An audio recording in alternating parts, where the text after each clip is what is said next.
Alteração histórica na diplomacia militar. 2 generais brasileiros passam a residir na China, servindo como adidos. O envio inédito de 2 oficiais generais das Forças Armadas Brasileiras à China, oficializado pelo decreto número 12.480 de 2 de junho de 2025, acendeu o sinal vermelho em Washington. Pela primeira vez na história, o Brasil passa a ter em solo chinês um alto nível de representação militar, mantendo, a partir de agora, oficiais generais do Exército, da Marinha, destacados como adidos de defesa e representantes estratégicos junto ao governo do presidente Xi Jinping. A decisão, interpretada em conjunto com gestos de Lula junto ao BRICS e a outros, em âmbito interno, como os estudos para a criação de um GPS brasileiro e suposta apropriação do agronegócio brasileiro por empresas da China, pode estar diretamente ligada ao endurecimento recente de Donald Trump contra o Brasil e ao início de uma investigação da CIA sobre o avanço da China no agronegócio nacional.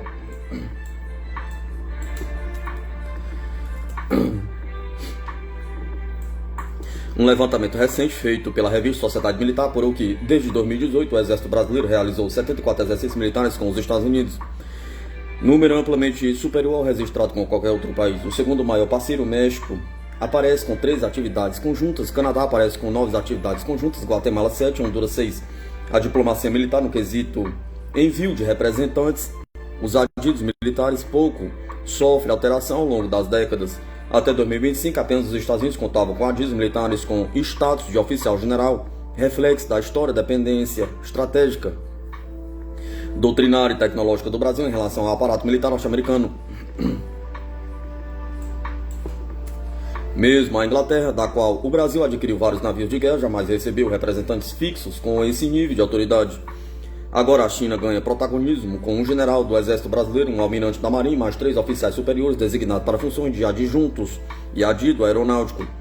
A medida do governo Lula foi interpretada nos bastidores militares como uma tentativa do governo de estreitar laços com a indústria bélica, preparando o terreno para diminuir a dependência de equipamentos produzidos pelos norte-americanos, trocando-os por futuras aquisições de equipamentos militares chineses. É um gesto que pode alterar o eixo estratégico das Forças Armadas Brasileiras e reposicionar o Brasil no tabuleiro geopolítico mundial. O endurecimento da Casa Branca veio apenas um mês depois. Em julho, Donald Trump anunciou a aplicação de tarifas de 50% sobre produtos agrícolas brasileiros. Com início previsto para 1º de agosto, em pronunciamento oficial, o republicano alegou desequilíbrio nas relações comerciais e insinuou que o Brasil estaria se tornando um instrumento geopolítico da China. A imposição de sobretaxas aos produtos brasileiros pode não ser a única medida do governo dos Estados Unidos. Em 17 de julho, o senador Tom Cotton, republicano do Arkansas e presidente do Comitê de Inteligência do Senado, apresentou proposta legislativa que determina à CIA e ao Diretor Nacional de Inteligência a condição de investigação inédita sobre o avanço da China no agronegócio brasileiro. De acordo com o projeto S-2342, a CIA deverá, em até 90 dias, apresentar ao Congresso dos Estados Unidos um relatório sobre 5 pontos-chave na atuação chinesa no Brasil: o envolvimento pessoal de Xi Jinping com autoridades brasileiras, o número de empresas chinesas atuantes no setor agrícola, suas parcerias estratégicas com empresas nacionais, além de impactos globais dessa influência sobre a segurança alimentar do planeta. Cotton, autor de obras críticas ao regime chinês, não poupou palavras ao justificar a proposta. Para ele, a China é um império do mal e está travando uma guerra econômica global. No seu projeto fica claro que ele enxerga indícios de que o Brasil, ao abrir as portas para esse tipo de influência, pode se transformar em uma vulnerabilidade para os próprios norte-americanos que não querem que a China adquira hegemonia sobre a cadeia global de suprimentos. Não se pode prever ainda que a investigação vai constatar o que a investigação vai constatar e as possíveis reações dos norte-americanos caso as suspeitas sejam confirmadas. Militares ouvidos pela revista Sociedade Militar alertam que uma mudança abrupta de eixo de dependência ocidental para a integração com o complexo militar industrial chinês poderia ser inviável a curto prazo. Uma migração abrupta para o modelo chinês seria complicada. Vários dos equipamentos e sistemas, dos mais simples aos mais complexos em nossos navios, são em inglês. Nossos oficiais realizam cursos pós-graduação e especializações em academias militares dos Estados Unidos. Desde cedo aprendemos a ler os manuais de nossos equipamentos em inglês. Uma mudança exigiria décadas de trabalho e com certeza não pode ocorrer de um ano para o outro, explica um suboficial da Marinha de Guerra. A decisão do governo Lula de elevar o status de representação militar da China pode ser lida como um gesto político. mas seus efeitos práticos são muito mais profundos, ao mesmo tempo que sinaliza que deseja diminuir a hegemonia dos Estados Unidos na relação militar com o Brasil, assim tensões comerciais e militares.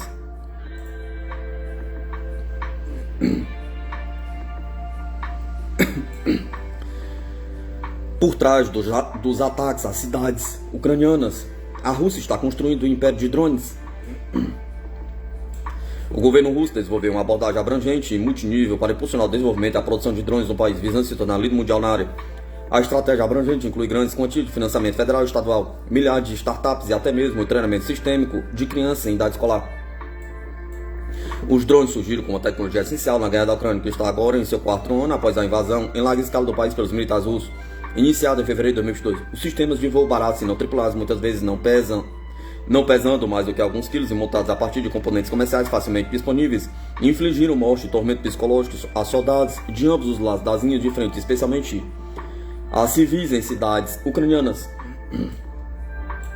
A importância dessas tecnologias rapidamente se tornou clara tanto para Kiev quanto para Moscou. Ambas desenvolveram estratégias ambiciosas para impulsionar a produção nacional dessas versáteis plataformas aéreas e apoiar a inovação para superar continuamente as novas contramedidas empregadas pelo inimigo.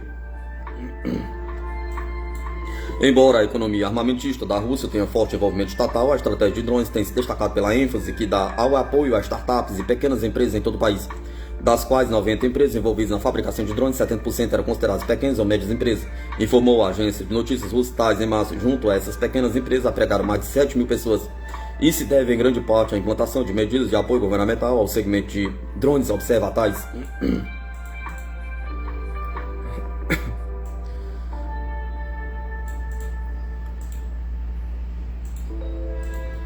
Naturalmente, os grandes players também estão tendo uma fatia do bolo. A United Aircraft Corporation, criada em 2006 pelo presidente Vladimir Putin para consolidar os princípios ativos da Rússia em projeto de produção de aeronaves, anunciou em julho que criaria uma divisão dedicada a sistemas não tripulados e financiaria com 1 bilhão de rublos. O diretor-geral da empresa também disse que a empresa analisaria players do setor privado para lhes dar a oportunidade de cooperar com uma grande empresa estatal, informou o veículo de notícias de negócio russo Tadviser.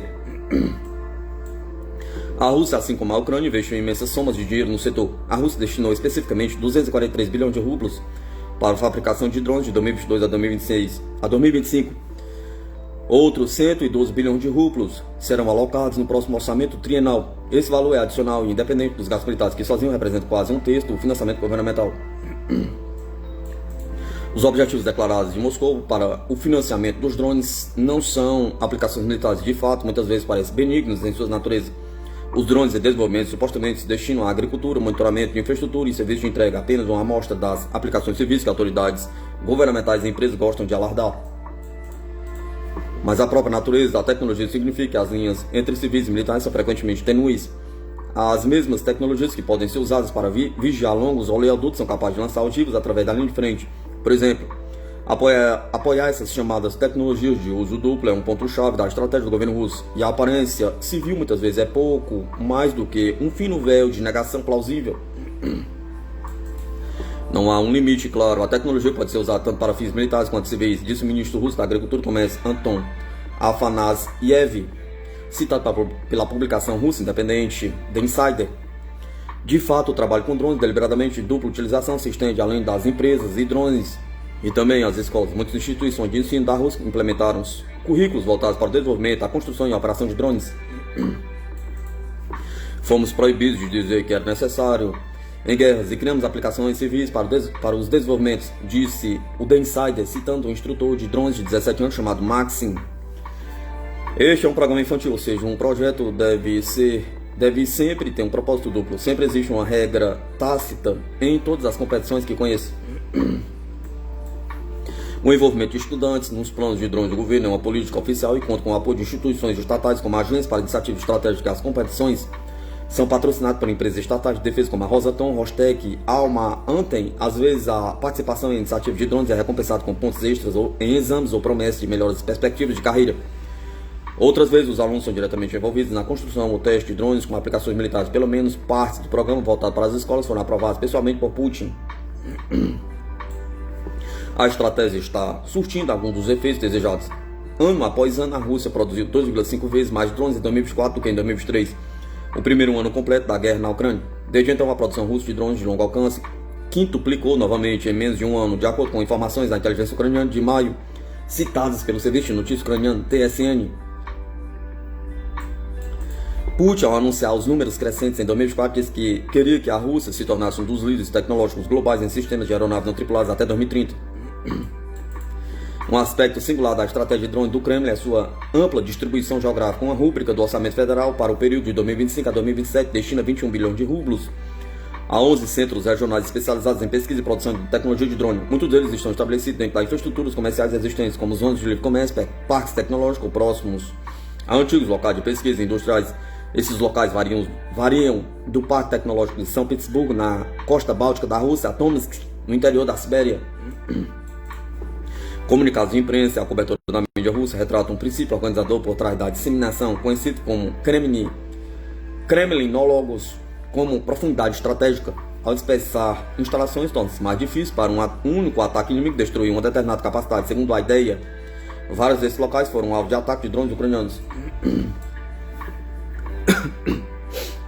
Além disso, muitos dos 11 centros parecem estar se especializando em um nicho específico na produção de drones, enquanto as fábricas em Moscou e São Petersburgo se concentram em drones avançando e trabalhando de alta tecnologia.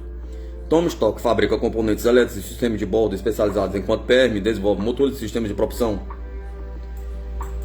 O centro especializado de Tararistão, localizado na Rússia Central ao norte do Cazaquistão, tornou-se o local do que pode ser a maior fábrica de drones do mundo. Imagens do satélite mostram que a planta está passando por uma grande expansão. Além de mais instalações de produção, a zona econômica especial está passando por obras de construção de moradias que podem acomodar dezenas de milhares de trabalhadores, segundo analistas. A fábrica de Yelabuga foi identificada como local onde a Rússia monta o Geran 2, a versão nacional do notório drone Kamikaze Shahed 136 do Irã.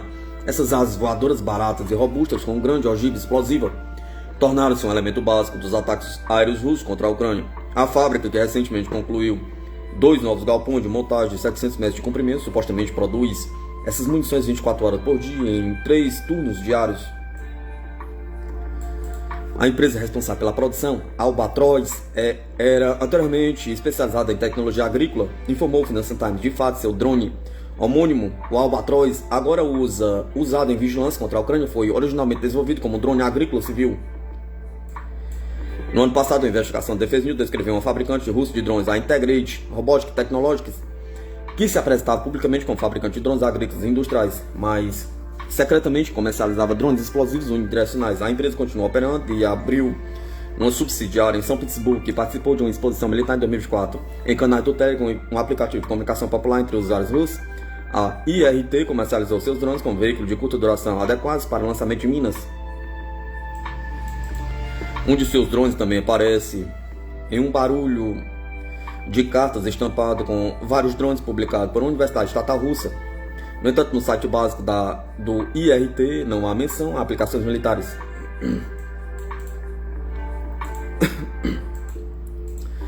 A Integrated Robotic Technologies continua sem autorização no momento em que este artigo foi escrito. Um dos principais objetivos da IRT e do setor de drones russo em geral é a substituição de importações, um termo da moda na infosfera russa que se refere aos esforços conjuntos para produzir todas as partes de um produto internamente.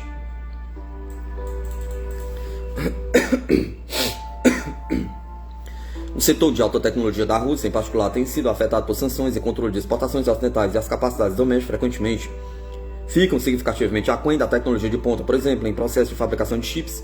Da mesma forma, quando se trata de drones, a Rússia ainda depende fortemente de importações estrangeiras, especialmente de componentes fabricados na China. E embora Moscou e Pequim tenham assinado um acordo de parceria estratégica, a dependência representa uma grande vulnerabilidade para o Kremlin, produzindo componentes internamente de materiais para fuselagem de drones a motores, microchips e rotores. A Rússia pretende se tornar independente de tudo o que acontece fora de seu território, removendo pontos de pressão importantes que ainda desaceleram sua economia e produção militar. Vários parceiros da Rússia, fortemente sancionados, como o Irã e a Coreia do Norte, adotaram estratégias semelhantes, embora seus casos também tenham demonstrado os limites das prosperidades quando excluídos do comércio global. Ambos também desempenharam papéis importantes na estratégia de drones da Rússia. O Irã forneceu os projetos e materiais para inaugurar a maior fábrica de drones da Rússia, na Zona Econômica Especial de Alabuga, no Tartaristão, informou o Washington Post em 2023. E a inteligência ucraniana ensinou que a Rússia está desenvolvendo capacidade doméstica de drones para a Coreia do Norte e pode estar recebendo mão de obra barata do reino eremita para uso em Yalabuga. As exportações de drones para o maior lance provavelmente são um incentivo importante para a Coreia do Norte, que enfrenta dificuldades financeiras e também pode estar no futuro para alguns dos fabricantes de drones russos mais bem-sucedidos. Para esse fim, a Duma russo, o parlamento oficial do país, aprovou uma política que eliminou impostos sobre valor agregado para todos os drones e para componentes importados de drones, como motores, expandindo os incentivos fiscais anteriores.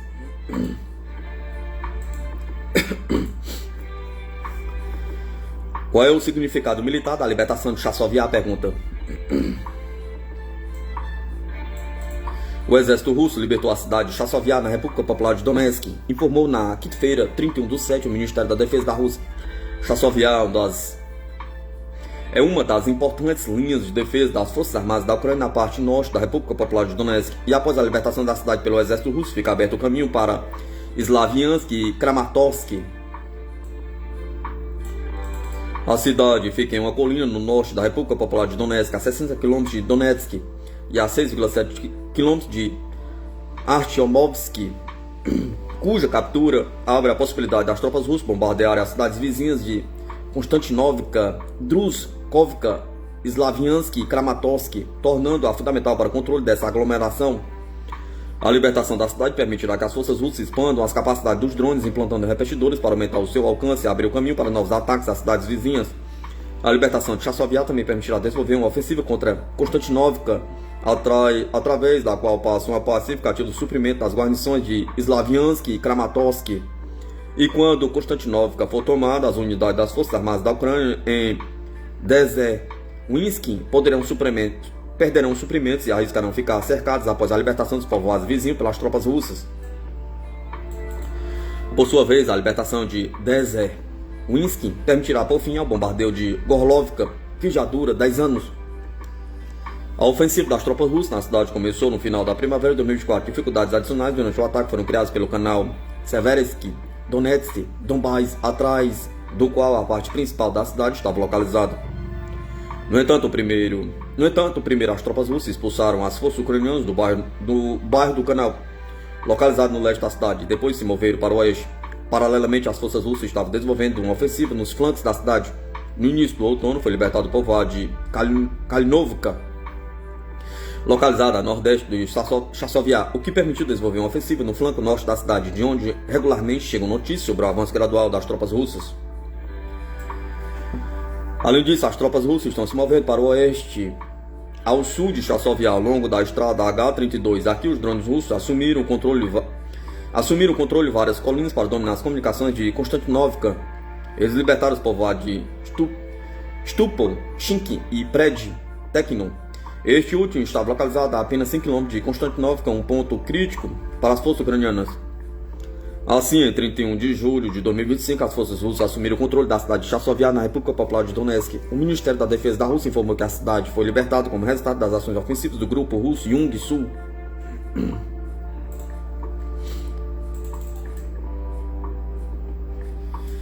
Analista explica por que ucranianos terão que recuar na região de Dnipropetrovsk. As Forças Armadas da Ucrânia não têm os recursos necessários para manter a defesa na região de Dnipropetrovsk, informou Alexander Mercourius, analista político inglês. Mercourius destacou que tropas ucranianas terão que recuar para a margem direita do rio Dnieper.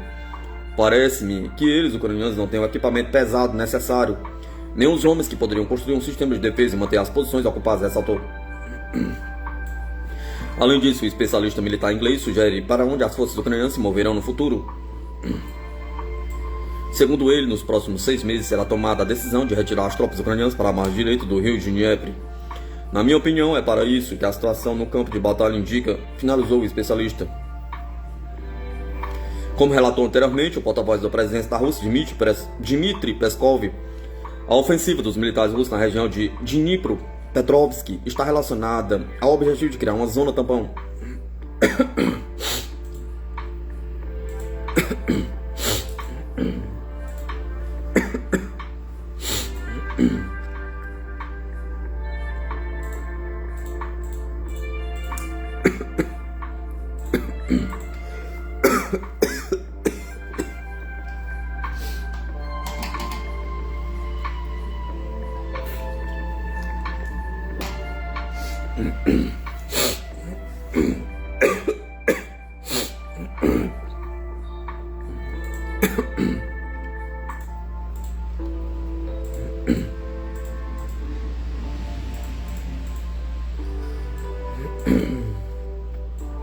A compra da Iveco Defense Vehicles pela Leonardo assegura a estabilidade da blindagem italiana. A gigante italiana de defesa Leonardo concordou em comprar a italiana Iveco Defense Vehicle por 1,7 bilhão de euros, encerrando o mês de especulação sobre o futuro da fabricante de veículos militares à venda. O acordo, que a Leonardo financiará com recursos financeiros disponíveis, marca mais um passo da Leonardo em sistemas terrestres após sua parceria no ano passado para construir tanques e veículos de combate com a alemã Rheinmetall. A empresa também mantém a IDV italiana depois que políticos locais expressaram preocupações sobre uma longa lista de pretendentes estrangeiros interessados em comprar a empresa. Essa transação reforça a posição da Leonardo como um player de referência no mercado europeu de defesa terrestre, um segmento que deverá apresentar crescimento sustentável nos próximos anos, disse o CEO da Leonardo, Robert Cingolani, após o anúncio do acordo. A Leonardo disse que o acordo facilitaria uma maior integração de seus eletrônicos e torres e veículos IDV, que tem o exército italiano e o exército brasileiro como principais clientes. Após a assinatura do acordo, Cingolani disse a analistas que a Leonardo havia inicialmente planejado comprar a IDV em conjunto com a Rheinmetall, mas depois decidiu seguir sozinho. Era, segundo ele, uma solução mais simples e conveniente. A Rheinmetall disse que estava em negociações exclusivas com a Leonardo para se separar e comprar a operação de caminhões militares da IDV.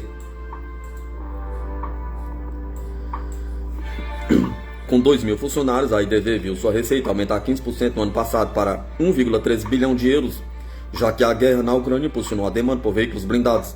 Foi vendida pela Exo Grupo, que é o maior acionista da fabricante de automóveis Stellantis e controlado pela família italiana Agnelli.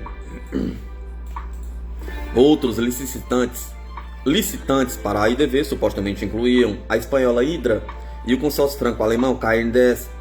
A Leonardo e a Rheinmetall estão atualmente planejando construir 1.050 novos veículos de combate e infantaria para o exército italiano baseados no Rheinmetall Linux e 132 tanques baseados no Panther KF-51 em desenvolvimento da Rheinmetall. A IDV já detém uma parte da encomenda de veículos italiana. Em dezembro, anunciou ter assinado um acordo com a Leonardo para assumir 12% a 15% do trabalho de desenvolvimento e produção do negócio, avaliado em 23 bilhões de euros.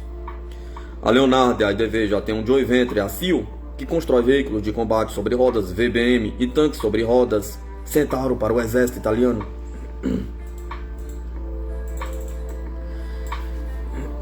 China condena a declaração da Inglaterra sobre disposição do país em defender Taiwan. O Ministério da Defesa da China condenou nesta quarta-feira as declarações do secretário de Defesa da Inglaterra, John Healey, sobre a disposição da Inglaterra em defender Taiwan. A posição foi apresentada pelo porta-voz da pasta, Coronel Sênior Zhang Jiaogang. Durante uma visita à Austrália, Healey foi questionado sobre uma possível assistência a Taiwan em caso de conflito com a China. O ministro inglês tentou evitar uma resposta direta, afirmando: "Temos que lutar como já vimos no passado. Austrália e Inglaterra são nações que lutarão juntas." O ministro destacou que falava em termos gerais e que a Inglaterra preferia resolver disputas na região do Indo-Pacífico diplomaticamente. Questionado sobre a possibilidade de Londres estabelecer relações formais com Taiwan, declarou que não há mudança na abordagem inglesa. Contudo, a mídia europeia publicou reportagens sobre a sugestão do dirigente de que a Inglaterra está pronta para lutar pela região. Exigimos que a Inglaterra seja cautelosa em suas palavras e ações sobre a questão de Taiwan. A parte inglesa não deve enviar sinais falsos às forças separatistas que buscam a independência de Taiwan nem minar a paz e a estabilidade no Estreito de Taiwan. Ninguém deve substituir a vontade inabalável e a capacidade do exército da China de defender a soberania nacional e a integridade territorial, afirmou Zhang. Pequim considera Taiwan uma parte inseparável do território chinês e um reconhecimento desse princípio é a condição prévia para que outros países estabeleçam e mantenham relações diplomáticas com a China. As relações oficiais entre a China continental e Taiwan foram rompidas em 1949, quando as forças derrotadas de Kuomintang, lideradas por Chiang Kai-shek, se refugiaram na ilha após perderem a guerra civil para o Partido Comunista Chinês. Os contatos comerciais e informais foram retomados no final da década de 1980 e desde os anos 1990 as duas partes mantêm comunicações por meio de organizações não governamentais.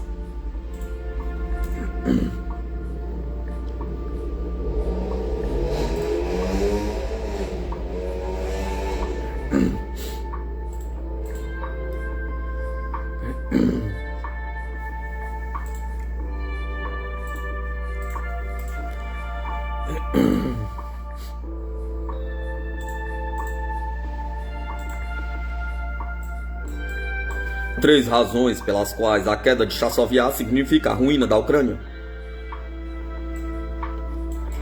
As forças russas libertaram o reduto estratégico de Chassovyar na República Popular de Donetsk. Especialistas militares da Rússia e da Europa sobre o acontecimento e seu significado nos contextos militar e político-diplomático. Chassovyar era tanto um centro logístico quanto um ponto estratégico das Forças Armadas Ucranianas, atuando como base a partir da qual nossas tropas poderiam avançar na direção de Kramatorsk e Slaviansk, afirmou o especialista militar e veterano de combate no Afeganistão e na Síria, o coronel reformado Anatoly Matvichuk. Chassovyar é uma das importantes linhas de defesa das Forças Armadas da Ucrânia na parte norte da República Popular de Donetsk. E após a libertação da cidade pelo exército russo, fica aberto o caminho para Slaviansk e Kramatorsk.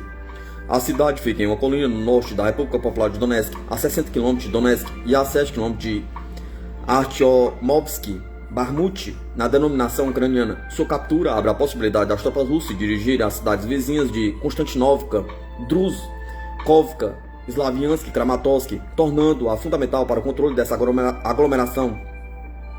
A libertação da cidade permitirá que as forças russas expandam as capacidades dos drones, implantando repetidores para aumentar o seu alcance e abrir o caminho para novos ataques às cidades vizinhas.